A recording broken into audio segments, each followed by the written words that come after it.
Halloween is easily the best holiday. There is something about it. Maybe that she didn't feel like as much of a freak as she did every other day of the year. This day alone was when the freaks could come out and play, being revered instead of feared. Maybe that was it. But there was also this unidentifiable magic associated with the day that allowed the dead to be just a bit closer to people. She had always loved the holiday but never participated. She was a foreigner in America, and this dress-up holiday was all new to her. She couldn't wait. She sat in front of her vanity mirror on All Hallows Eve and mixed her paints and tints. Her makeup was grotesquely exaggerated. Her eyes were huge and her face grey and worn-looking. She was transforming into a spectacular ghost. She could already imagine the horrified reactions, and a smile cracked upon her face. The screams and running. Oh, how delicious. She couldn't exactly pinpoint why she enjoyed spreading fear and seeing the discomfort of others.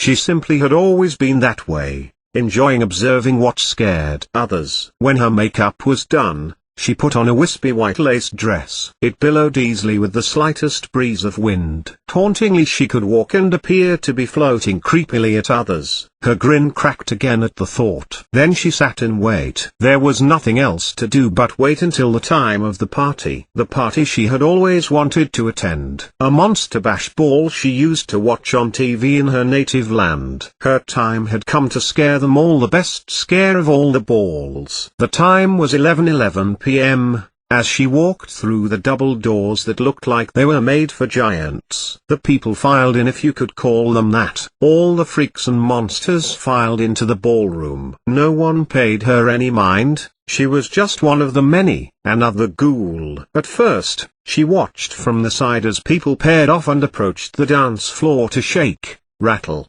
and roll to the beats. It was all pretty uninspired up close. They had made it look so cool on TV. Now instead, she was only feeling a mounting need for something out of the ordinary to occur, something spectacular. And since no one ever provides these things in life, she would resort to fulfilling the need herself. That was what life had taught her. Do it yourself. She walked purposefully through the crowd without a break in her gliding gait. Reaching the stage, she stood before the mass of humans, looking down on them from her elevated position. Her grin was in place again. She began to cackle loudly, and no one looked up. As she laughed, she realized this and stopped short. She walked over to the guitar player next to her, and he never broke rhythm. She was standing right next to him, moved her face an inch away from his, and still, he did not even register her face. "What's going on? Can no one see me?" She said this aloud, and her voice carried away with the wind. Gone, unnoticed. She backed away and then, looking out at the crowd again,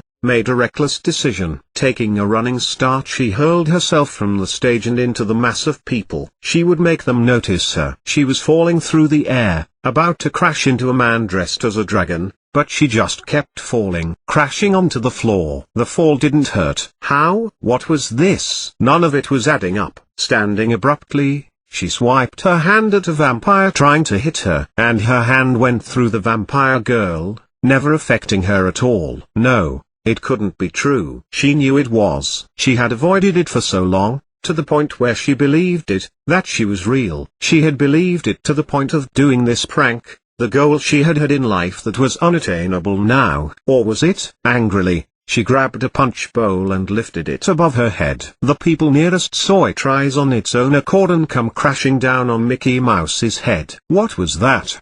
shrieked someone. "This place is haunted," said another. "Happy Halloween," said the ghost with her grin as she glided away. She left the shrieking in her midst and returned to the darkness of the night. The moon was high and full in the sky, with grey ominous clouds streaking the blackness. Each character from each story of all of a time passed by her as she floated down the street. It was past the time for trick-or-treaters. She was glad. All of her memories were coming back to her. The memories of her life, the life before death. They were flashing quickly like a picture slideshow. Her life in Croatia as a wife with 3 children. Her obsession as a small girl to see the US and understand what made it what it was to people. The curiosity that led her to come here, not in life, but to float across the sea and death. And then, somehow to forget everything she had been. How can one forget so fully who they once were, and feel nothing but sadness at that knowledge that she didn't miss that life? She simply had forgotten it to live a new life that went unrequited when living. So now she was alive in a new way, a way that was detached and ensured she could do what she wanted.